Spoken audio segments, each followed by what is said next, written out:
তাহাজ্জুদ আর ফজরের অভ্যাস আছে যার, রহমত পূর্ণ প্রভাত হয় তার। আলহামদুলিল্লাহি রাব্বিল আলামিন, আসসালাতু ওয়াসসালামু আলা সাইয়্যিদিল মুরসালিন, আম্মা বা'দু, ফাউযু বিল্লাহি মিনাশ শাইতানির রাজীম, বিসমিল্লাহির রহমানির রহিম। আসসালাতু ওয়াসসালামু আলাইকা ইয়া রাসূলুল্লাহ ওয়া আলা আলিকা ওয়া আসহাবিকা ইয়া হাবিবাল্লাহ। আসসালাতু ওয়াসসালামু আলাইকা ইয়া নবিয়াল্লাহ ওয়া আলা আলিকা ওয়া আসহাবিকা ইয়া নূরাল্লাহ। মাদানী চ্যানেলের দর্শক শ্রোতা, আরও একবার উপস্থিত হয়েছি রহমতপূর্ণ প্রভাত এই অনুষ্ঠানে। যে যেখান থেকে আমাদের অনুষ্ঠান দেখছেন, দূরে কিংবা কাছে, সকল দর্শককে জানাই আন্তরিক মুবারকবাদ। নবী আকরাম সাল্লাল্লাহু তাআলা আলাইহি ওয়াসাল্লামের আলিশান ফরমান, যে ব্যক্তি সকালে এবং সন্ধ্যায় আমার উপর তিনবার করে দুরূদ শরীফ পাঠ করবে, আল্লাহ তাআলা ওই ব্যক্তির ওই দিন ও রাতের গুনাহকে ক্ষমা করে দিবেন। সাল্লু আলাল হাবিব সাল্লাল্লাহু তাআলা আলা মুহাম্মদ সাল্লাল্লাহু তাআলা আলাইহি ওয়াসাল্লাম। দর্শক শ্রোতা, আমরা এই অনুষ্ঠান রহমতপূর্ণ প্রভাতে এক এক অনুষ্ঠান এক একটি বিষয় নিয়ে আলোচনা করার চেষ্টা করি, আর কিছু ভালো কথা আপনাদেরকে শোনানোর চেষ্টা করি নেকির দাওয়াতের উদ্দেশ্যে। আর কেবলা শাইখে তরিকাত আমির আহলে সুন্নাত দামাত বারকাতুহুল আলিয়া যে মাদানী উদ্দেশ্য আমাদেরকে দিয়েছেন, আমাকে নিজের এবং সারা দুনিয়ার মানুষের সংশোধনের চেষ্টা করতে হবে। নিজের সংশোধন এবং সারা দুনিয়ার মানুষের সংশোধন, এই উদ্দেশ্যকে সামনে রেখেই এক এক সময় একটি বিষয় নিয়ে আলোচনা করি, যাতে করে আমাদের সংশোধন হয়ে যায়, যাতে করে আমাদের ইসলাহ হয়ে যায়, যাতে করে আমরা গুনাহের পথ থেকে ফিরে আসতে পারি, যাতে করে আমরা নেকির পথে অগ্রসর হতে পারি, জান্নাতের পথে যেন আমরা চলতে পারি। একটা উদ্দেশ্য আমির আহলে সুন্নাত দামাত বারকাতুহুল আলিয়া আমাদেরকে দিয়েছেন। আর এই উদ্দেশ্য পূরণ করার জন্য, এই টার্গেট ফিল আপ করার জন্য আমরা এক একটা বিষয় নিয়ে এক এক সময় আলোচনা করি, যাতে করে উম্মতে মুহাম্মাদি মুসলমান আমরা যারা আছি আমাদের সংশোধন হয়ে যায়। আজকেও একটি সংশোধনীয় বিষয় রেখেছি। যদি আমরা নিজের সন্তানকে, নিজের ঘরের মানুষকে, নিজের বন্ধুবান্ধবকে আজকের অনুষ্ঠানে বসিয়ে দেই, আশা রাখি ইনশাআল্লাহ তাআলা সমাজের মধ্যে যে একটি দুরবস্থা এখন বর্তমানে চলতেছে, এটা দূর হয়ে যাবে, বা আশা রাখি এখান থেকে কিছু লোক মুক্তি পাবে ইনশাআল্লাহ তাআলা। বিষয় কি নিয়েছে জানাবো আপনাদেরকে। এর পূর্বে আমাদের সাথে শোয়েব ভাই আছেন, আমরা হামদে বারি তাআলা শ্রবণ করি। সাল্লু আলাল হাবিব সাল্লাল্লাহু তাআলা আলা মুহাম্মদ সাল্লাল্লাহু তাআলা আলাইহি ওয়াসাল্লাম।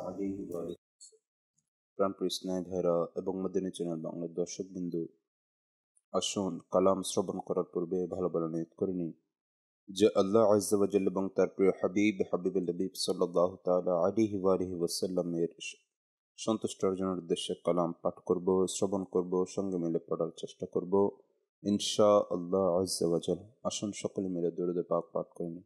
সাল্লাল্লাহু আলাইকা ইয়া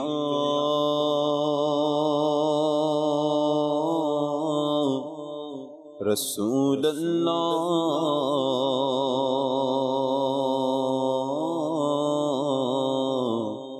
ওয়া সাল্লাম আলাইকা ইয়া হাবিবাল্লাহ। পড়ুন সাল্লাল্লাহু আলাইকা ইয়া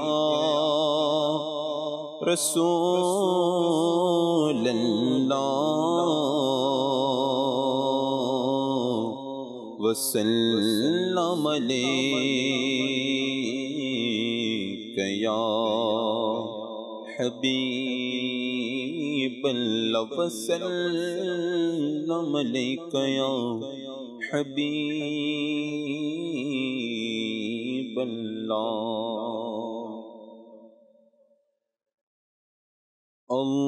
আল্লাহু আল্লাহু আল্লাহু আল্লাহ আল্লাহু আল্লাহু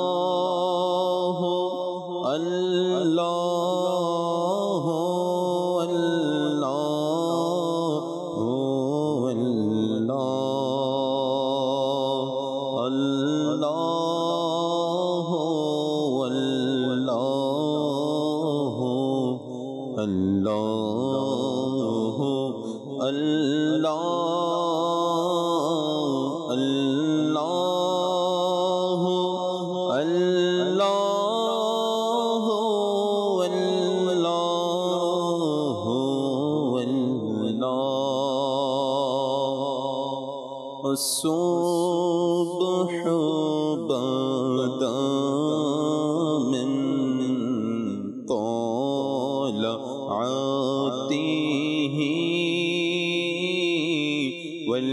والليل دجى من ظفراته الله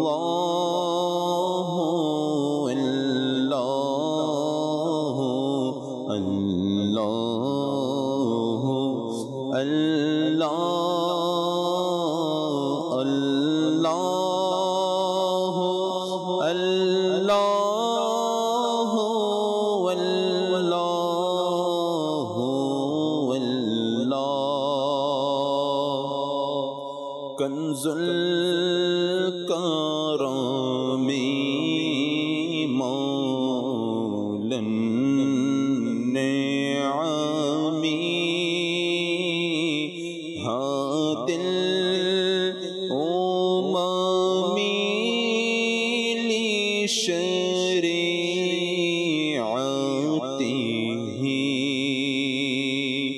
الله والله الله الله الله الله والله والله أزكى الناس على الحساب كل العرب في خدمته الله الله الله الله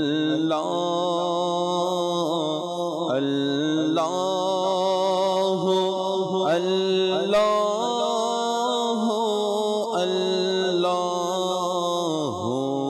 الله মুহাম্মদ সাল্লাল্লাহু তাআলা আলাইহি ওয়াসাল্লাম। সমাজের মধ্যে আজকাল প্রায় সময় মা বাবা থেকে বা বড় ভাই থেকে ছোট ভাই থেকে এক সমস্যার কথা প্রায় সময় শুনতে পাই আমরা। নেশাগ্রস্ত বা মাদকাসক্তির এর যে একটা কুফল রয়েছে, এটা দুনিয়াতে এবং আখেরাতে। এই কথা বা এই বিষয়টা কোরআনে পাকের মধ্যে আল্লাহ তাবারক ওয়া তাআলা অসংখ্যবার আয়াতে কারিমা নাজিল করেছেন এবং হাদিসে মুবারাকার মধ্যেও নবী করিম সাল্লাল্লাহু তাআলা আলাইহি ওয়াসাল্লাম ইরশাদ করেছেন এই নেশার ব্যাপারে।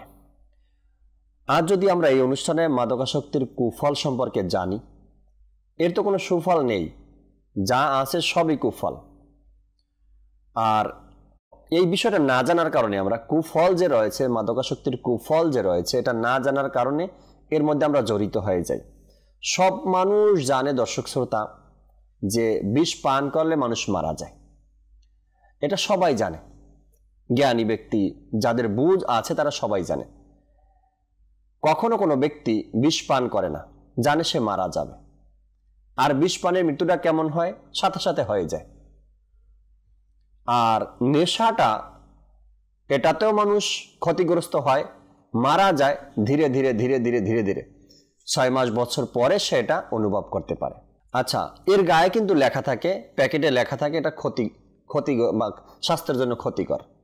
বা যারা বিক্রি করে তারাও বলে, আবার বিক্রি করে গোপনে বিক্রি করে। বিভিন্ন দিক আছে এই নেশা নিয়ে যদি কথা বলা হয়, তবে মনে হয় বাংলাদেশের না বিশ্বের প্রায় ঘর থেকেই এই মেসেজ আসবে, বলা হ্যাঁ আমার পরিবারটাও এর কারণে ধ্বংস হয়েছে, বা আমার ভাই এ কারণে ধ্বংস হয়েছে, আমার বন্ধু এ কারণে ধ্বংস হয়েছে, শুধু নেশার কারণে। তো এমন কোনো সমাজ, এমন কোনো এলাকা, এমন কোনো মহল্লা বাকি রাখেনি এই নেশা যে মহল্লাকে ধ্বংস করেনি।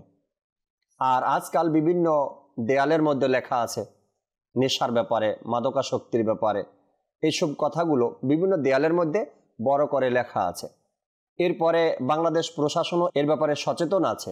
আজকাল মা বাবা যদি একটু সচেতন হয়ে যেত, তবে আশা করা যায় এই রোগটা, এই অসুস্থতা, এই একটা খারাপ কাজটা আমাদের সমাজ থেকে দূর হয়ে যেত। আজকে মোবাইল লিগে দাওয়াত ইসলামী আমাদের সাথে এহসান কাদেরী ভাই রয়েছেন এবং মিরাজ আত্তারি ভাইও আমাদের সাথে আছেন।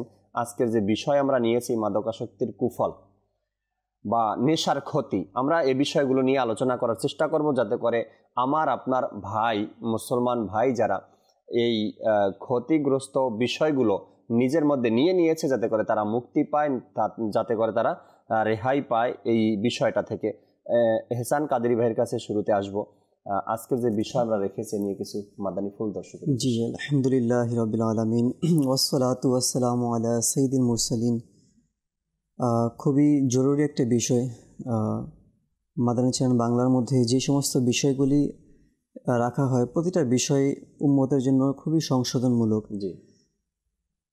আর আজকে যে বিষয় আপনি রেখেছেন তা আসলে এই যে মাদকাসক্তি, যে কুফল আপনি বলেছেন, প্রতিটা দিকই, একটা কথা ঠিক বলেছেন যে প্রতিটা দিকের কিন্তু দুইটা দিক থাকে, সুফল কুফল থাকে, কিন্তু এটা এমন একটি বিষয় যেটার কোনো সুফল নেই।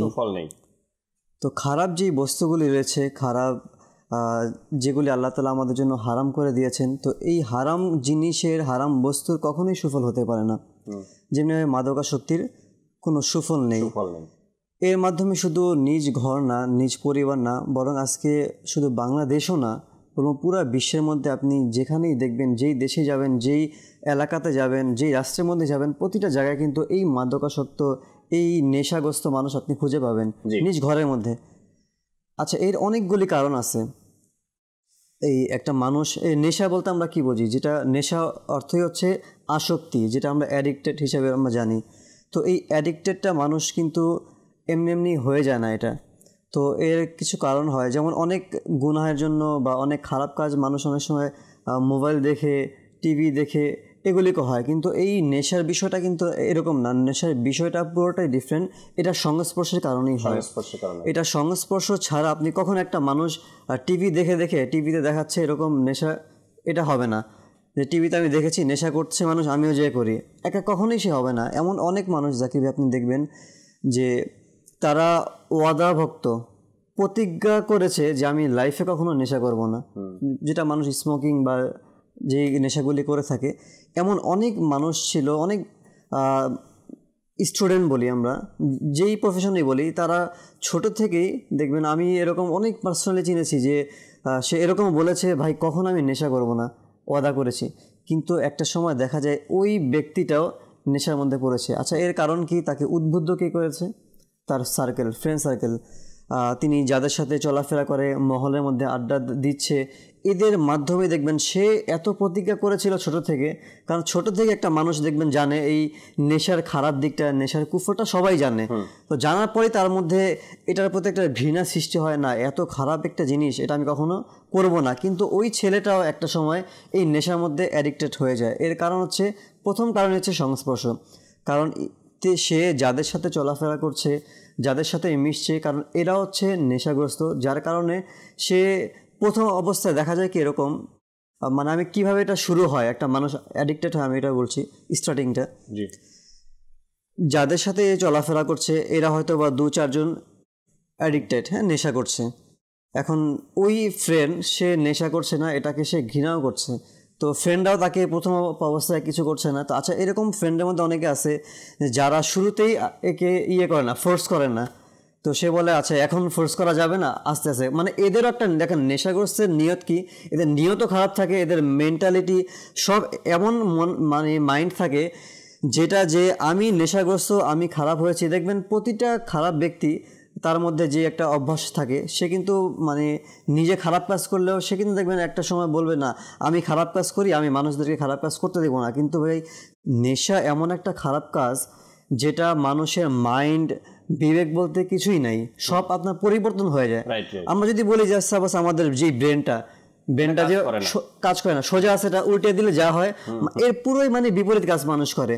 তো নেশাগ্রস্তের নিয়ত এটাই থাকে। বলা হয়েছে যখন কোনো ব্যক্তি নেশা করে বা নেশাগ্রস্ত হয়, মাকে আর বোনকে তার এটা বিবেকে থাকে না। বুঝে না সে।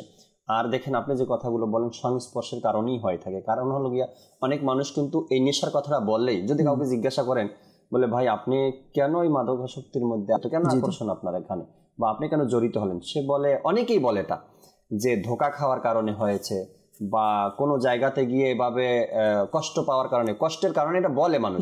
কিন্তু আসলে না। একটা 15 বছরের ছেলে সে যে নেশা করছে, সে কোথায় কি কষ্ট পেয়েছে? না বিজনেস করছে, না কোথাও গিয়েছে, কোনো কিছু না তার মধ্যে। 15 বছর 16 বছর ছেলেরা আজকাল এর মধ্যে জড়িত আছে। কেন? সে কোন কষ্ট পাচ্ছে? এটা একটা সংস্পর্শের কারণে, বন্ধুদের সাথে থাকতে থাকতে চলতে চলতে একে অপরের মধ্যে এগুলো চলে আসে। আচ্ছা, কষ্ট পেলে যে নেশা করতে হবে এই মাইন্ডটাও তাকে ওই নেশাগ্রস্ত হয়ে দিয়েছে, তারাই দিয়েছে। কষ্ট দূর হয়ে যাবে এটা বলে, কিন্তু কি কষ্ট, কষ্ট তো বাড়ছে, তাই না? যখন নেশাটা করে সে হয়তোবা ওই অতটুকু সময়ের জন্য তার কষ্টটা ভুলে থাকে নেশা করা অবস্থায়। যখন নেশা কেটে যায় তখন তো তার আবার এই আগের কথা মনে পড়ে যায়। কষ্ট ভুলে থাকে বলতে কি জাকির ভাই, এটা আসলে তিনি যেই বিষয় নিয়ে হয়তো ধরেন একটু দুশ্চিন্তার মধ্যে আছে, মানে কষ্ট অনুভব করছে, তো নেশা এরকম আপনার মাইন্ডটাকে পুরো চেঞ্জ করে দেবে। আপনি যে দুনিয়াতে আছেন, আপনার যে পরিবার আছে, আপনার পিতামাতা বা আপনার স্ত্রী সন্তান আছে, এই মাইন্ডটাই তাকে চেঞ্জ করে দিবে। তো আপনি যখন আপনার এই মাইন্ড বলতে, বিবেক বলতে এটাই যদি নষ্ট হয়ে যায়, তখন আপনি কষ্টটা ফিলই করবেন না, তখন আপনার কাছে এটাই শান্তি মনে হবে, এটাই সব কিছু মনে হবে। তো এর জন্য নেশা থেকে বাঁচার জন্য গভর্নমেন্ট থেকেও অনেক সতর্কবার্তাও দেওয়া হয় প্রতিনিয়ত। যেই সমস্ত নেশা বস্তুগুলি রয়েছে ওগুলির মধ্যেও কিন্তু এটা লিখে দেওয়া হয় যে এটা হারাম বা এটার মাধ্যমে মৃত্যু অবধারিত। তো এরপর আমরা কেন এর থেকে বাঁচতে পারছি না? রাইট। আসলে এটা অনেক বড় ক্ষতির একটা কারণ, এবং মানুষের শারীরিকভাবে ক্ষতি। এবং যদি আপনি দেখেন দিনী হিসাবে, ইসলাম হিসাবে যদি দেখেন, তো এটা হারাম করা হয়েছে এবং জাহান নামে নিয়ে যাওয়ার কাজ বলা হয়েছে। এক আল্লাহর ওলির ঘটনা আমরা প্রায় সময় মাদানী চ্যানেলে শুনি কি, সে যখন তওবা করার পূর্বে নেশা করত, খুব নেশা করত। তার মা তাকে বুঝাতেন নেশা করিও না, এভাবে মদ পান করে ঘরে এসো না, বারবার বুঝাতেন। একদিন রাত্রে সে নেশা করে যখন বাড়িতে আসলো, তার মা তাকে ধমক দিয়েছিল, তুমি আজকেও আবার নেশা করেছো। তো সে তো মাতাল অবস্থায় ছিল, মাকে আর স্ত্রীকে সে তখন তো কল্পনা তো থাকে না, ভাবতেও পারে না। তো যখন তার মা বলল তুমি আজকে আবারও নেশা করে আসছো, এটা শুনে সে সাথে সাথে মায়ের গালে চড় মেরেছে এবং রুটির যে তুন্দুন আছে তার মাকে ধরে সেই চুলার মধ্যে ছেড়ে দিয়েছে, আর ঘরের ভিতরে ঢুকে দরজা বন্ধ করে দিয়েছে। মানুষজন এসে তার মাকে সেখান থেকে উঠালো, তো তার মা মারা গেল। সকালবেলা যখন তার জ্ঞান ফিরলো, অর্থাৎ সে হুঁশে আসলো, তো দরজা নক করছে, তার বাচ্চার মা দরজা খুলে দিয়েছে। দরজা খোলার পরে জিজ্ঞাসা করলো, তো মানুষজন কেন, এখানে কি হয়েছে? তখন তার বাচ্চার মা বলল কি, আমি আর তোমার সাথে নেই, তুমি নেশা অবস্থায় তোমার মাকে মারতে পারছো, হয়তো একদিন তুমি আমাকেও মারতে পারবে। এটা বলে সে চলে গেছে বাপের বাড়িতে। আর সে যখন জানতে পারলো এটা যে আমি নেশা অবস্থায় আমার মাকে আমি এই হাত দিয়ে মেরেছি, তো সে তখন দুই দরজার মাঝখানে নিজের হাত রেখে দরজা বন্ধ করার চেষ্টা করেছে, হাত কেটে দিয়েছে, দরজা দিয়ে হাত কাটছে, ধারালো ছুরি দিয়ে নয়, নিজেকে কষ্ট দিয়েছে।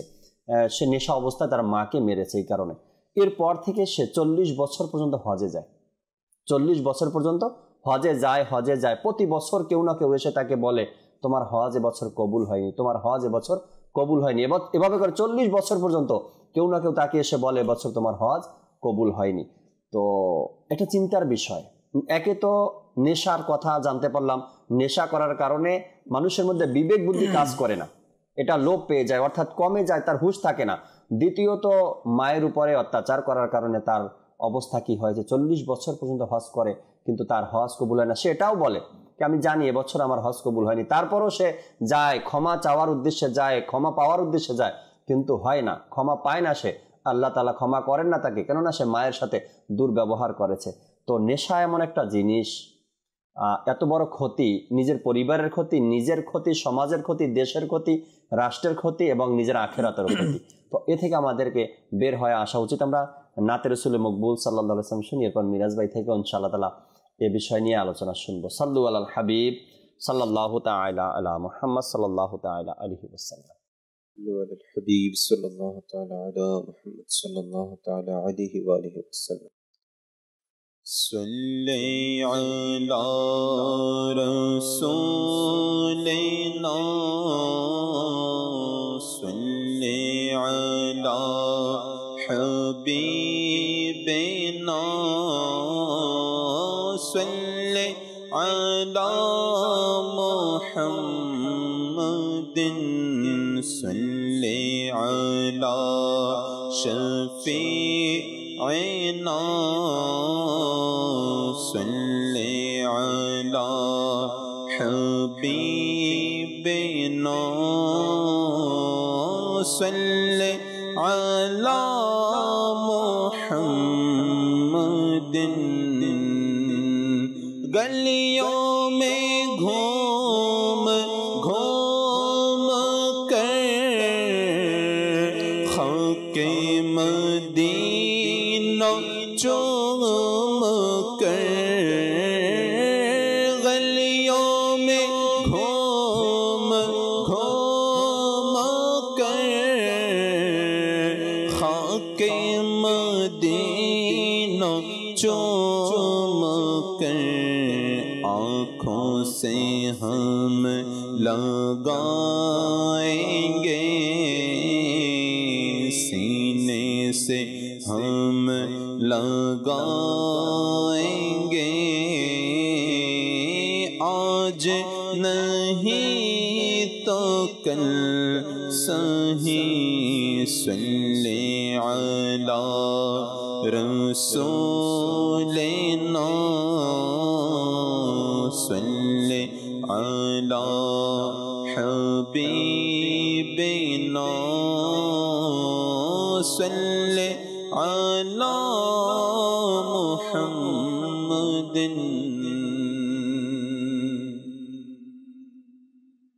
এমন দয়া করো খোদা আমারি এ নয়নে এমন দয়া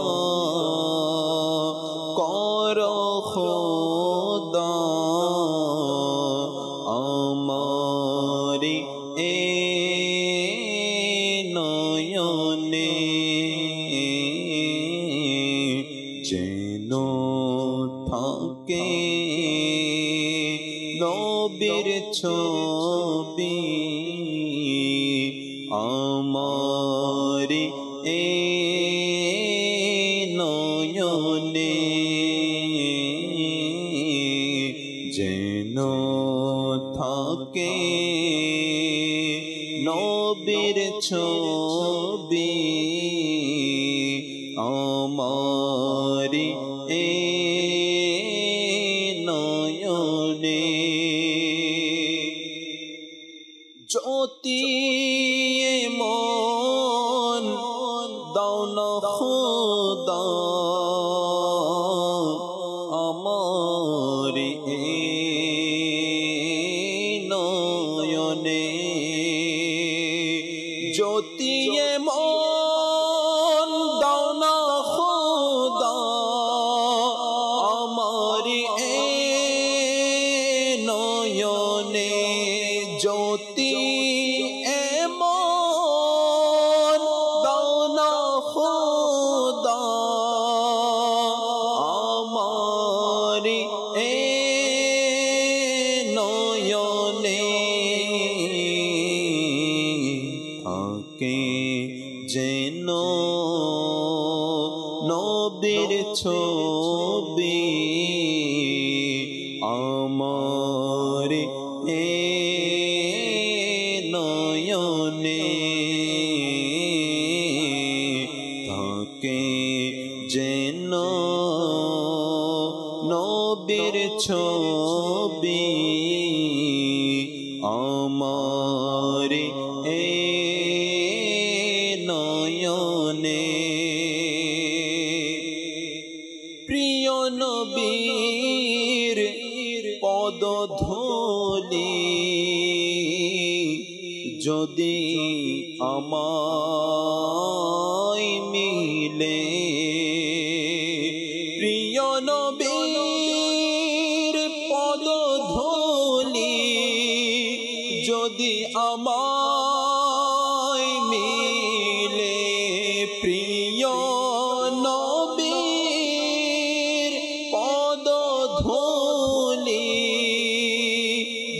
যদি আমায় মিলে লাগাব সুরমা বানিয়ে আমার এ নয়নে লাগাব সুরমা বানিয়ে আমার এ নয়নে যেন থাকে নবীর ছবি আমার এ নয়নে ফেরেশতা বলে আমায় বলো তুমি উম্মত কার ফেরেশতা বলে আমায় বলো যে তুমি উম্মত কার প্রিয় নবীর ছবি দেখো আমার এ নয়নে প্রিয় নবীর ছবি দেখো আমার এ নয়নে যেন থাকে নবীর ছবি আমার এ নয়নে এমন দয়া কর খোদা আমার এ নয়নে সাল্লাল্লাহু তাআলা আলা মুহাম্মদ সাল্লাল্লাহু তাআলা আলাইহি ওয়াসাল্লাম। দর্শক, আমরা আলোচনা শুনছিলাম নেশা নিয়ে, মাদকাসক্তির কুফল নিয়ে। মিরাজ ভাই আজকের বিষয় নিয়ে আলোচনা শুনছেন এহসান কাদরি ভাই থেকে, মাদকাসক্তির কুফল। এটা নিয়ে প্রায় আপনার সমাজের মধ্যে বা এলাকার মধ্যে বিভিন্ন সংগঠনও এ নিয়ে প্রতিবাদ করছে বা এরা চেষ্টা করছে, বাংলাদেশের যারা আছে তারাও চেষ্টা করছেন কি যাতে করে দেশ মুক্ত হয়। জি, তো এ নিয়ে কিছু মাদানী ফুল দর্শকের উদ্দেশ্যে। আলহামদুলিল্লাহ রাব্বিল আলামিন, আসসালাতু ওয়াসসালামু আলা সাইয়্যিদিল মুরসালিন।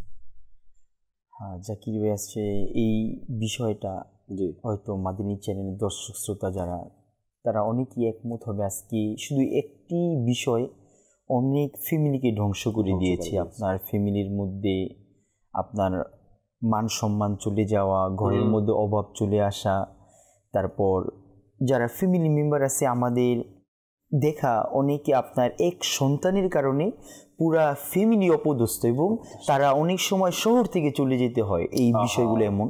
আসলে আমি এই বিষয়ে একটা যেই বিষয় সজল ভাই প্রথম বলল, সঙ্গর যে বিষয়টা জাকির ভাই, জি একটু মাদকের কারণে যে মানুষ যে ক্ষতি সাধন করে, এটা তো একটি বিষয় রয়েছে। এর পাশাপাশি যে আমির আহলে সুন্নাত দামাত বারকাতুহুল আলিয়া ইনি বর্ণনা করে যে এটা এমন একটি বিষয় যার কারণে অনেক সময় মানুষের জীবনও চলে যায়। যেভাবে হঠাৎ করে আপনার অজানা এক দুর্গন্ধ পুরো পাঞ্জাব শহরের মধ্যে ছড়িয়ে এলাকার মধ্যে, তো সবাই এই দুর্গন্ধ এটা কোথার থেকে বের হচ্ছে সবাই যখন তালাশ করতে লাগলো, তো একটি বন্ধ ঘর থেকে এটার কি পেল যে ওইখান থেকে দুর্গন্ধ বের হচ্ছে। যখন থানায় ইনফর্ম করা হলো, যখন নিয়ে আসা হলো থানার লোক, যখন তারা এখন ভিতরে প্রবেশ করলো, তো দেখতে পেল যে একজন যুবক আপনার দেহ, তার পেট ফাড়া অবস্থায় এবং তার নাড়ি বুড়ি অনেকটা পচে গেছে এমন অবস্থা। ওইখানে কয়েকজন এটা দেখার পরে সাথে সাথে ইনারা বেহুশ হয়ে গেছে, এত পরিমাণ দুর্গন্ধ। এবং যখন তাকে ময়না তদন্ত করার জন্য তার এই দেহ নেওয়া হলো, তার অবস্থা এমন ছিল যে তাকে বন্ধু মহলের কিছু লোক এই নেশাগ্রস্ত, তো তারা ইলেকট্রিক শর্ট দিয়ে তাকে মারা হয় এবং তার পেটকে ফিরে দেওয়া হয় এবং কবর দেওয়ার পরিবর্তন তাকে ওই ঘরের মধ্যে তালা মেরে তারা চলে যায়। আর তারা সবাই ছিল নেশাগ্রস্ত। ওই ছেলেটা ছিল আপনার একটা দিন মজুর। আচ্ছা। তো এমন পরিবেশ সৃষ্টি হলো যে আল্লাহ তাআলার পানা, তো ওই পুরো এলাকার মধ্যে খারাপ সঙ্গ এটা এমন একটি বিষয়, এক তো আপনার দুনিয়াবি অনেক আপনার ক্ষতি তো হয়ে থাকে, নিজের ধন সম্পত্তির যে ক্ষতি, আবার পাশাপাশি যে দুনিয়াতে এত বড় একটি ক্ষতির অধীনস্থ। আর আমির আহলে সুন্নাত দামাত বারকাতুল আলিয়া ইনি খুব সুন্দর এক বুজুর রহমতুল্লাহি তাআলার ব্যাপারে এবার উদ্ধৃত করে যে ইনি বলে যে আমার এক ছাত্র যিনি খুব আদববান ছিল, তো ক্লাসের মধ্যে সদাসব ইনি 5 ওয়াক্ত নামাজের পাবন ছিল, তো ইনি যৌবন বয়সী ইনার ইন্তেকাল হয়ে যায়। আচ্ছা। তো এমন অবস্থায় যখন তার ইন্তেকাল হয়, তার মুখ থেকে, আমি যখন তাকে কালিমার তালকিন করাচ্ছিলাম, তার মুখ থেকে কালিমা বের হচ্ছিল না। তো আমি খুব চিন্তিত হয়ে গেলাম। সে তো আমার দেখা মতে অনেক তাকুয়াবান, তো সে তো পরহেজগার ছিল, নামাজি ছিল, তো তার এই অবস্থা কেন কিভাবে হলো? তো যখন ইনি দুনিয়া থেকে বিদায় নিল, বিদায় নেওয়ার পরে আপনার 18 দিন পরে ওই ওস্তাদ তিনি খুবই দুশ্চিন্তার মধ্যে, তো এক রাতে তিনি রহমতুল্লাহি তাআলা স্বপ্নে দেখল যে ওই যুবককে যিনি জাহান্নামের শাস্তিরত অবস্থায় আছে, যার হাতে পায়ে জাহান্নামের বেরি, তখন বলতে লাগলো যে তোমার হালত কি, তোমার মৃত্যুর এই অবস্থার কারণ কি? তখন সে বলতে লাগলো, হুজুর আমার একটি বদঅভ্যাস ছিল, আমি প্রতি বছর আমার একটা রোগের কারণে আমি 1 ঢোক মদ পান করতাম, আমার এই কারণে মৃত্যুর সময় আমার মারাফত অর্থাৎ আমার ঈমানকে ছিনিয়ে নেওয়া হয়েছে।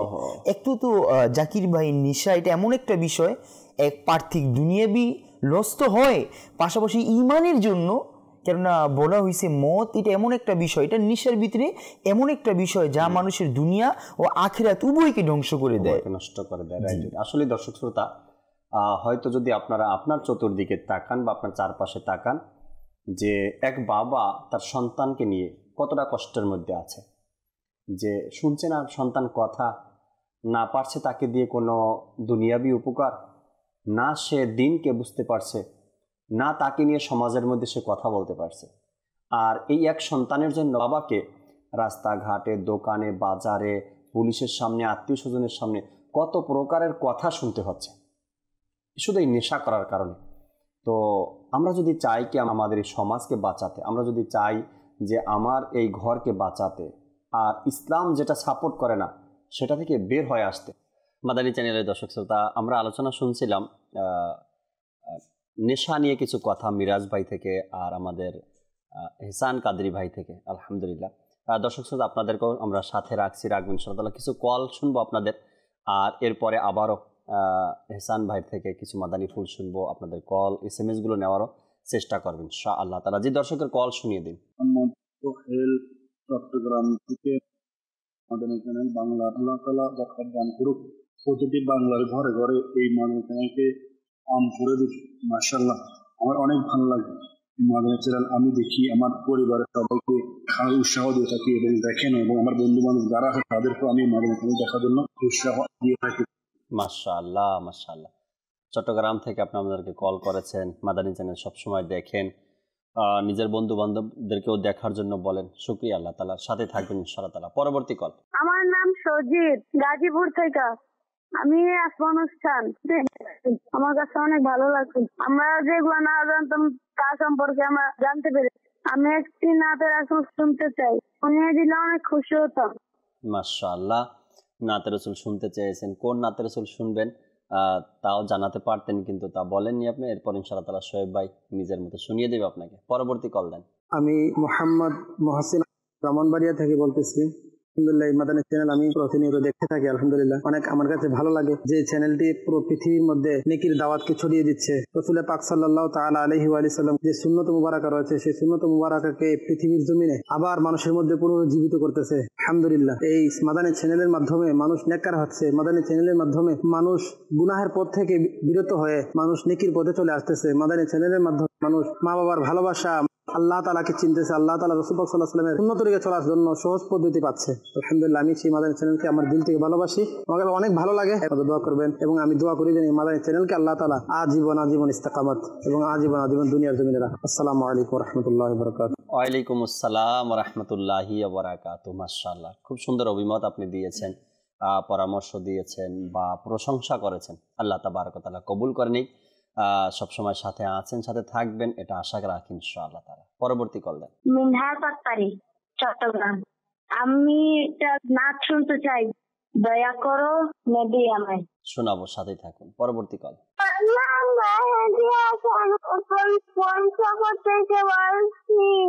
আমি দেখতেছি, আমার খুব ভালো লাগে। আমি একটু নাচ শুনতে চাই, নাচটা হলো কোকিল আমি। মাশাআল্লাহ মাশাআল্লাহ, ধন্যবাদ সাথে থাকার জন্য। পরবর্তী কল দেন। আমি কিশোরগঞ্জ থেকে বলছি, আমার নাম আদিল হাসান। আমি মাদানী চ্যানেল দেখছি, আমার কাছে অনেক ভালো লাগে মাদানী চ্যানেল। আমি প্রতিদিনই দেখি, আমার জন্য দোয়া করবেন, আমি যেন আপনাদের মতো হতে পারি। মাশাআল্লাহ, কিশোরগঞ্জ থেকে আপনি আমাদেরকে কল করেছেন। আল্লাহ তাআলা আপনাকে আলিমের দিন বানিয়ে দিক, হাফিজে কোরআন বানিয়ে দিক, দিনের দায়ী বানিয়ে দিক, মোবাল্লিক হিসাবে আল্লাহ তাআলা কবুল করে নিক। এর জন্য আপনাকে আপনার বাবা মাকেও চেষ্টা করতে হবে নিজ সন্তানকে জামিয়াতুল মদিনায় ভর্তি করিয়ে দেওয়া, মাদ্রাসাতুল মদিনায় ভর্তি করিয়ে দেওয়া, এরপরে দাওয়াত ইসলামী সংস্পর্শে রাখা, যাতে করে আপনি ধীরে ধীরে একজন মোবাল্লিক হতে পারেন, দিনের দাওয়াত যেন দিতে পারেন, নেকির দাওয়াত যেন দিতে পারেন। আপনাকেও চেষ্টা করতে হবে 5 ওয়াক্ত নামাজ আদায় করা, এরপরে কোরআনে পাকের তেলাওয়াত করা, দুরুদ ও সালাম পাঠ করা, সুন্নতি লেবাস পরা, মাথায় পাগড়ি পরার চেষ্টা করে যান, ইনশাআল্লাহ তাআলা হয়ে যাবেন একদিন। পরবর্তী কল। সৈয়দ রাহাত রাজা সৈয়দপুর থেকে আরজ করছি। আলহামদুলিল্লাহ আযজা ওয়া জাল, জাকির ভাই যে বিষয়ে দৃষ্টিপাত করেছেন, আলহামদুলিল্লাহ সুম্মা আলহামদুলিল্লাহ, অনেক সুন্দর বিষয়টা আপনি তুলে ধরেছেন। তারবিয়ত যেটা আপনি করেছেন খুব সুন্দর। আল্লাহ তাআলা আপনাকে বরকত দান করুক। এভাবে আরো মাদানী ফুল যেন আগামী সিলসিলার মধ্যে উপস্থাপন করতে পারেন, আল্লাহ তাআলা সে তৌফিক দান করুক। আসসালামু আলাইকুম ওয়া রাহমাতুল্লাহ। ওয়ালাইকুম আসসালাম ওয়া রাহমাতুল্লাহি ওয়া বারাকাতুহু। শুকরিয়া বাপু, কল করার জন্য, উৎসাহ দেওয়ার জন্য। আল্লাহ তাআলা আপনাকেও ভালো রাখুক। পরবর্তী কল দেন। আমার নাম মোহাম্মদুল হাসান মাহিন, গড়গড়িয়া মাস্টারবাড়ি, গাজীপুর। একটা গজল শুনতে চাই হাসান হোসেনের। মাশাআল্লাহ, অনেক কালামের অনুরোধ এসেছে, গজলের অনুরোধ এসেছে, আমরা শুনবো কিছু কথা ইহসান ভাই থেকে আমরা শুনি, এরপরে ইনশাআল্লাহ তাআলা শোয়েব ভাই আমাদেরকে কালাম শোনাবেন। জি জাকির ভাই, আসলে অ্যাডিক্টেড যেটা মাদকাসক্ত, যদি আমরা দেখি ধূমপান, যে যারাই এটা করছে তো সে নিজে ক্ষতিগ্রস্ত হচ্ছে এমনটা নয়, সে তো অবশ্যই ক্ষতিগ্রস্ত হচ্ছে, পাশাপাশি পাশে বা এর পরিবারে যারা আছে এরাও কিন্তু এর প্রভাবটা তাদের মধ্যে পড়ছে। জি জি, আপনি দেখবেন যে যারা যদি কোনো একটা দোকান আমরা দেখি, সাপোজ বাইরে চায়ের দোকান বা বিভিন্ন দোকানের মধ্যে এখন 4-5 জন 10-12 জন খাবার খাচ্ছে, পাশাপাশি 2-1 জন ধূমপানও করছে। তো এরা করছে, এখন অনেকে আছে এরা করছে আমার কিছু তো সমস্যা হচ্ছে না, কিন্তু না, এটা ভুল। তো যে ধূমপান করছে এরও ক্ষতি হচ্ছে, পাশাপাশি এটার যে বিষ প্রতিক্রিয়া যেটা রয়েছে, তো এটার দ্বারা অন্যের শ্বাস প্রশ্বাসে যখন এই ধোঁয়াটা যাবে, তো এর মাধ্যমে সে নিজেও ক্ষতিগ্রস্ত হচ্ছে। আর এইভাবে দেখবেন অসংখ্য লাখো লাখো মানুষ আজকে বিভিন্ন রোগের মধ্যে পতিত হচ্ছে। তো সে এটাও জানে না, অনেক সময় বলে ভাই আমি তো, ডাক্তার এরকম বলে আপনি কি ধূমপান করেন, তো সে বলে আমি তো ধূমপান করি না, তাহলে আপনার এই রোগ কেন? তো দেখেন, ধূমপান সে করে না, তারপরও ধূমপায়ীদের যেই রোগী, ধূমপান করলে যেই রোগটা সৃষ্টি হয় তার মধ্যেও ওইটা, কারণ সে নিজেও জানে না যে আমি ধূমপায়ীদের সাথে চলাফেরা করি, এদের যেই প্রভাবটা আমার মধ্যে পড়েছে। এভাবে দেখবেন জাকির ভাই, অসংখ্য মানুষ আজকে ওই সকল ধূমপায়ীদের জন্য নিজেরাও কিন্তু ক্ষতিগ্রস্ত হচ্ছে। সন্তান দেখবেন তারা এটাও ভাবে না যে আমি ধূমপান করছি, আমি যে আজকে মাদকাসক্তি নিচ্ছি, এটার দ্বারা আমার পরিবার তো ক্ষতিগ্রস্ত হতে পারে, তার স্ত্রী, তার পরিবারের মধ্যে ছোট সন্তান আছে, দেখবেন ওই সন্তানের যদি এই বিষ প্রতিক্রিয়াটা তার মধ্যে চায়, ছোট একটা বাচ্চা, তো এর অবস্থা কি হবে? ভালো একটা কথা মনে করিয়ে দিন যে আজকাল বাবা নিজ সন্তানের সামনে ধূমপান করছে, একবার চিন্তাও করে নাকি আমার সন্তান আমার থেকে কি শিখছে। সন্তান কিন্তু নিজের ঘর থেকেই শিখে। হ্যাঁ, আর সন্তানের সামনে ধূমপান করা, এই ধোয়া ছাড়া তার সামনে ধূমপান করা, এটা এক প্রকারে তাকে শিক্ষা দেওয়া হচ্ছে। তাকে শিক্ষা দেওয়া হচ্ছে। পরবর্তী টাইমে আমরা কি করি, আফসোস করি, আমার সন্তান ধূমপান শুরু করে দিয়েছে বা নেশা শুরু করে দিয়েছে বা কথা শুনছে না। আফসোস কেন করেন এখন? আমি 2-3 দিন পূর্বে কোনো এক অনুষ্ঠানে বলছিলাম যে বাবা নিজের সন্তানকে জেল হাজতে পাঠানোর জন্য পুলিশকে খবর দিচ্ছে। কেন? নিজ সন্তান নেশাগ্রস্ত হয়ে গেছে, এখন আর তাকে ঠেকাতে পারছে না, ফিরাতে পারছে না। এই কারণে বাবা পুলিশকে খবর দিয়েছে কি আমার সন্তানকে নিয়ে নেন, সে জেলে থাকলে হয়তো বা এই নেশা থেকে মুক্ত থাকতে পারবে। আফসোস তো এই বাবার জন্য। কিভাবে হলো এটা? আপনার সন্তান এই নেশার মধ্যে কিভাবে জড়িত হলো? আপনি কি ছিলেন না পৃথিবীতে? যদি থেকে থাকতেন তো আপনার দায়িত্বটা কে পালন করত, আপনি নাকি অন্য কেউ? যদি আপনার দায়িত্ব আপনি পালন করেছেন তবে কখনোই আপনার সন্তান ধূমপানের দিকে অগ্রসর হবে না, নেশার দিকে যাবে না। সে আপনার আমার দুর্বলতা এখানে অবশ্যই আছে। আর ওই সমস্ত বাবা মানে কতটাই নির্বোধ হয়ে যায়, সে আবার নিজে সন্তানের সামনে ধূমপান করছে, নেশা করছে, নিজে আবার শিক্ষা দেয় বাবা কখনো ধূমপান করিও না। কত লজ্জাজনক কথা, কত লজ্জাজনক বলেন। আর কতটা আমরা যদি বলি কতটা ফানি কথা যে নিজেই ধূমপান করছে, নিজেই সন্তানকে শিক্ষা দেয় কখনো ধূমপান করিও না। তো সেই সন্তান কি শিখবে? মনে মনে এটা ভাববে যে বাবা নিজেই ধূমপান করে, আমি কেন না? তো সে ধূমপানের থেকে বড়টা কিছু করতে পারে। এটা কিন্তু মাদকাসক্তের তো অনেক আছে, এখানে প্রকারভেদ আছে। যেমন ধূমপান থেকে শুরু আরো অনেক বড়, যেমন মদ আছে, আরো অনেক, যেটা অনেক ক্ষতিকর, হয়তো এত বিস্তারিত আছে, আমরা হয়তো এত কিছুর নামও জানি না। এত কিছুর মধ্যে যেমন এখানে যারা সায়েন্টিস্ট যারা গবেষণা করে, তো এরা গবেষণা করে দেখতে পেরেছে যে 1000 মাদকাসক্তি যারা মাদক নেয়, যারা ধূমপান করে, 1000 জন মানুষদেরকে গবেষণা করে দেখা গেছে যে 1000 জনের মধ্যে 996 জন মানুষ এরা শুরুতে যারা ধূমপান করেছে, এরা 96% মানুষই কি করেছে পরবর্তীতে বড় বড় যেমন মদ আছে, আদার্স ওই সাইডগুলোর মধ্যে এরা আসক্ত হয়ে গেছে। ছোট হয়েছে ধূমপান দিয়ে শুরু হয়েছে, এরপরে বড় বড় নেশা যাবতীয় যা আছে তার মধ্যে তারা লিপ্ত। তাদের মাইন্ড এরকম হয়ে গেছে, ধূমপান দিয়ে যখন শুরু করেছে যে আমি এরপরে যেগুলি আছে আমি নাম বলছি যে এটা কি দেখে আমি ট্রাই করি, মানে এটার পর আরো বড়টা ট্রাই করে। এভাবে দেখবেন সে একটা সময় ধ্বংস হয়ে যায়, একটা সময় নিজে আত্মহত্যা করে বসে। আর তার কারণে এমনও পরিবার দেখা গেছে, তার কারণে নিজের বাবা মাও কি সমাজের মধ্যে লজ্জা মুখ দেখাতে না পারে, তারাও সুইসাইডের মধ্যে শিকার হচ্ছে। আর দেখা গেছে যদিও কেউ এটা ত্যাগ করে বসে, যেমন অনেকে আলহামদুলিল্লাহ ছেড়েও দিচ্ছে, অনেকে তওবা করে নিছে।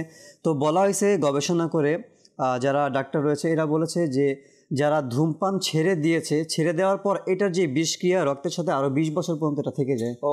মানে এবার দেখেন আপনি ছেড়ে দেওয়ার পরও যদি 20 বছর থেকে যায় এদের অবস্থা কি হবে?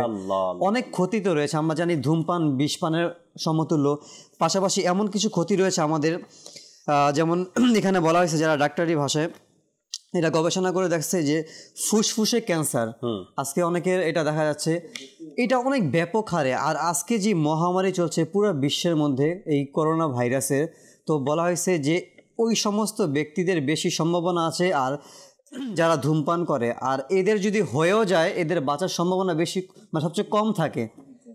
আর মানে এদের অবস্থা আরও বেশি মানে খারাপ কন্ডিশনে যারা ধূমপান করে থাকে।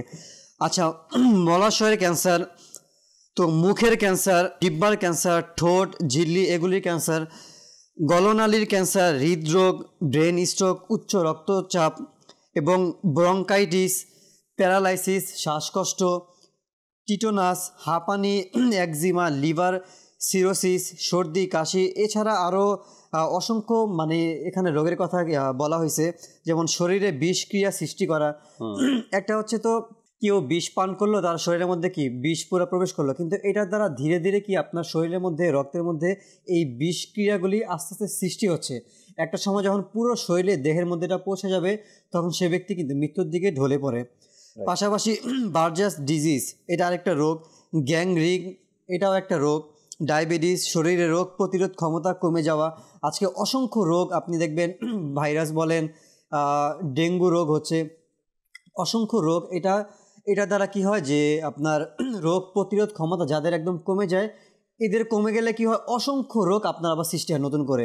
আচ্ছা, পাশাপাশি মাজাল্লাহ এমন দেখা যায় পরিবারের মধ্যে স্বামী স্ত্রী উভয় এটার মধ্যে অ্যাডিক্টেড।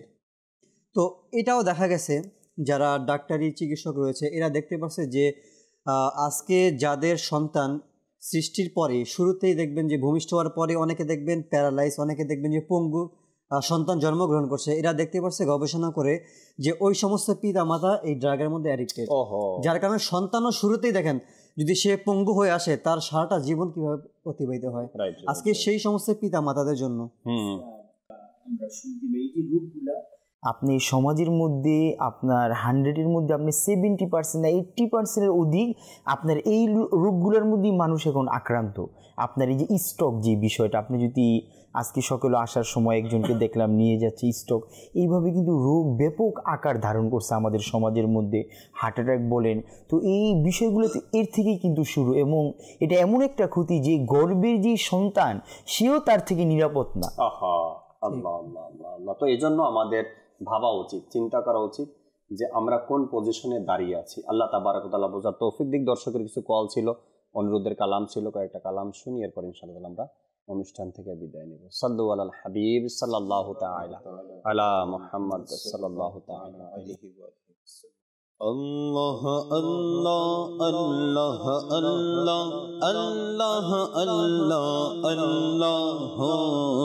আল্লাহ আল্লাহ আল্লাহ আল্লাহ আল্লাহ আল্লাহ আল্লাহ আল্লাহ বলো আল্লাহ আল্লাহ আল্লাহ আল্লাহ আল্লাহ আল্লাহ আল্লাহ আল্লাহ আল্লাহ আল্লাহ আল্লাহ আল্লাহ আল্লাহ আল্লাহ প্রিয় নবীর কোকিলামে মদিনা আমার বাগান, প্রিয় নবীর কোকিলামে মদিনা আমার বাগান, তারি ধ্যানে মগ্ন থাকি করি তারি গুণগান। আল্লাহ আল্লাহ আল্লাহ আল্লাহ আল্লাহ আল্লাহ আল্লাহ আল্লাহ আল্লাহ আল্লাহ আল্লাহ আল্লাহ আল্লাহ আল্লাহ। যে বাগানে দিনে রাতে আসে হাজার ফেরেশতা, যে বাগানে দিনে রাতে আসে হাজার ফেরেশতা, সেই বাগানে শুয়ে আছেন নবীদের উপদেষ্টা, যে বাগানে দিনে রাতে আসে হাজার ফেরেশতা, সেই বাগানে শুয়ে আছেন নবীদের উপদেষ্টা, সেই বাগানের জন্য আমি সেই বাগানে দেব প্রাণ, তারি ধ্যানে মগ্ন থাকি করি তারি গুণগান। আল্লাহ আল্লাহ আল্লাহ আল্লাহ আল্লাহ আল্লাহ আল্লাহ আল্লাহ আল্লাহ আল্লাহ আল্লাহ আল্লাহ আল্লাহ আল্লাহ। দয়া করো নবী আমায়, দয়া ছাড়া কোনো উপায় নাই, দয়া করো নবী আমায়, দয়া ছাড়া কোনো উপায় নাই। আমার মৃত্যুর কঠিন সময়ে যেন একটু দিদার আমি পাই, দয়া করো নবী আমায়, দয়া ছাড়া কোনো উপায় নাই। জীবনের প্রতিটি ক্ষণে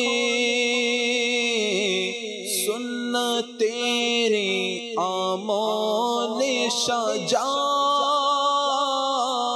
জীবনের প্রতিটি কোণে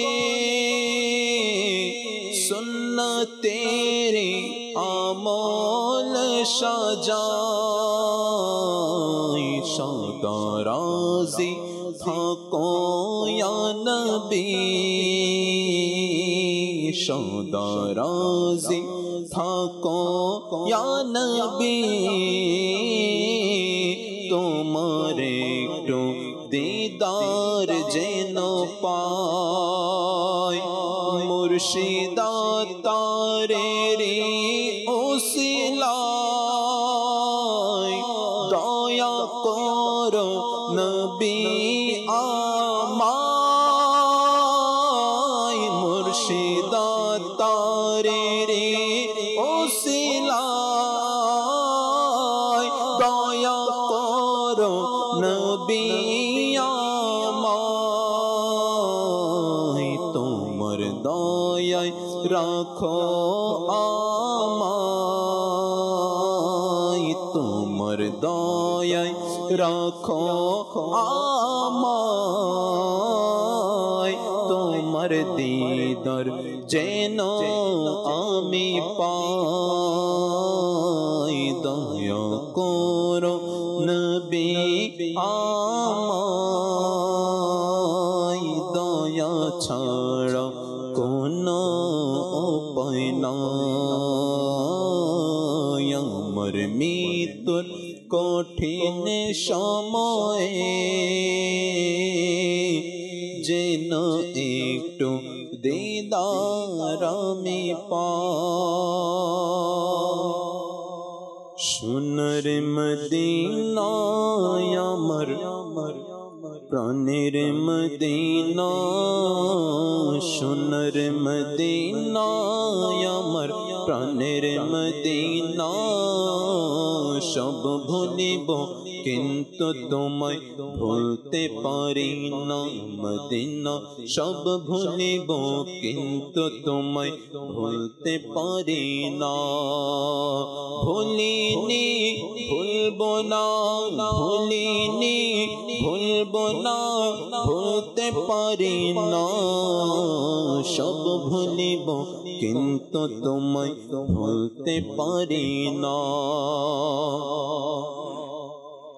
अर्श मुवल्लार চেয়ে দামি তুমি হও খুদার সৃষ্টিতে তুমি শ্রেষ্ঠ ভূমি হও अर्श मुवल्लार চেয়ে দামি তুমি হও अर्श मुवल्लार চেয়ে দামি তুমি হও খুদার সৃষ্টিতে তুমি শ্রেষ্ঠ ভূমি হও তোমার বুকে শুয়ে আছেন শাহে মদিনা তোমার বুকে শুয়ে আছেন শাহে মদিনা সব ভুলিব কিন্তু তোমায় ভুলতে পারি না মদিনা সব ভুলিব কিন্তু তোমায় ভুলতে পারি না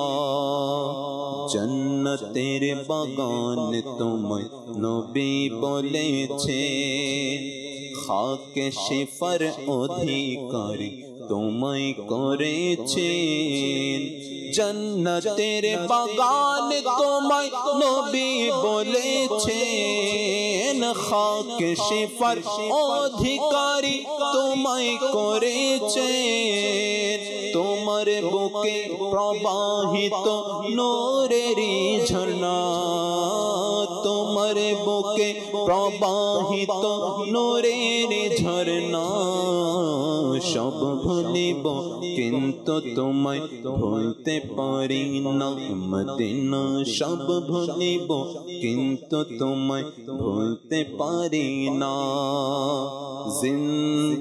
জিন্দাবাদ আমারা তার জিন্দা জিন্দাবাদ আমার মুর্শিদ জিন্দাবাদ আমারা তার জিন্দাবাদ আমার মুর্শিদ জিন্দাবাদ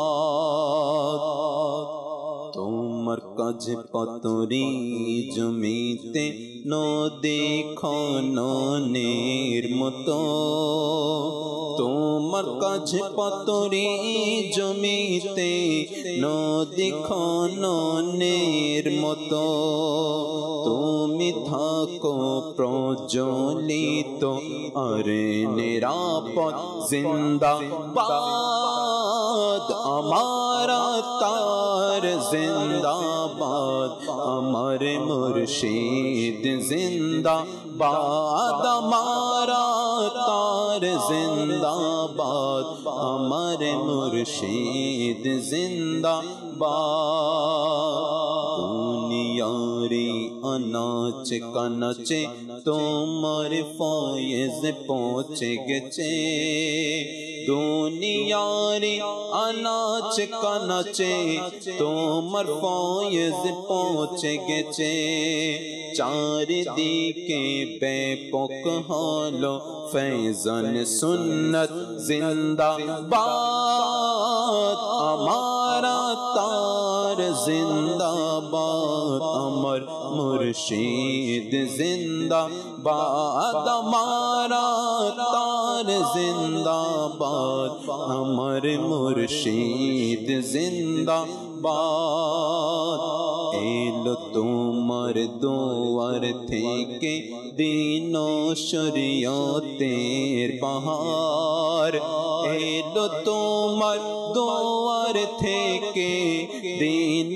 শরিয়তের বাহার আলা হযরত জিন্দাবাদ সদরু শরিয়া জিন্দাবাদ আমারা তার জিন্দাবাদ আমার মুর্শিদ জিন্দাবাদ আমারা তার জিন্দাবাদ আমার মুর্শিদ জিন্দাবাদ মাশাআল্লাহ মাশাআল্লাহ আল্লাহ তাবারক ওয়া তাআলা আমাদেরকে দাওয়াত ইসলামের ছায়ায় থেকে সকল প্রকারের গুনাহ থেকে নিজেকে বাঁচানো এবং সুন্নাত মোতাবেক নিজের জীবনকে পরিচালনা করার সেই তৌফিক আল্লাহ আমাদেরকে দান করুক।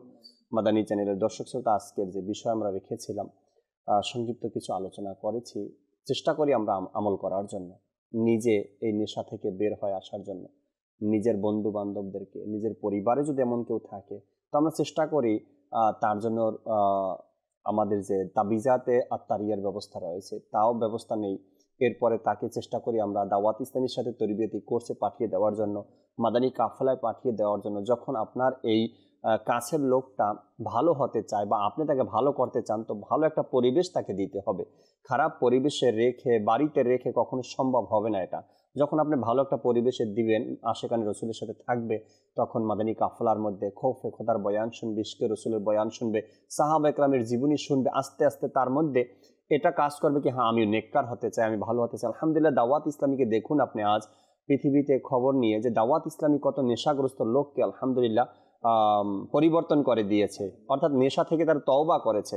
হাজার হাজার মানুষ গানের নেশা তাদের মধ্যে ছিল, গান শোনা, গান করা, তো এ থেকে তারা বেরিয়ে আসছে। অনেক মানুষ নাচ গানের মধ্যে ব্যস্ত ছিল, এগুলো থেকে তওবা করে এখন আলহামদুলিল্লাহ নেক পথ তিনি বেছে নিয়েছেন। তো আপনিও চেষ্টা করুন কি আমার পরিবারে যদি এমন কেউ থাকে, আমার বন্ধুবান্ধব এমন কেউ থাকে, তো আমি দাওয়াত ইসলামের সাথে দিয়ে দেই, আর তার জন্য দোয়াও করতে হবে। আল্লাহ তাবারক ওয়া তাআলা আমাদেরকে বোঝার, আমল করার তৌফিক দান করুক ইনশাআল্লাহ তাআলা। রহমতপূর্ণ প্রবাদ অনুষ্ঠানে পরবর্তী কোনো এপিসোডে আবার উপস্থিত হব, নতুন কিছু বিষয় নিয়ে আলোচনা করার আমরা ব্যবস্থা করব। আল্লাহ তাআলা আমাদেরকে মাদানী চ্যানেলের সাথে থাকার তৌফিক দিক।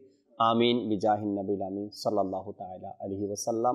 সাল্লু আলাল হাবিব সাল্লাল্লাহু তাআলা আলা মুহাম্মদ সাল্লাল্লাহু তাআলা আলাইহি ওয়াসাল্লাম। তাহাজ্জুদ আর ফজরের অভ্যাস আছে যার, রহমত পূর্ণ প্রভাত হয় তার।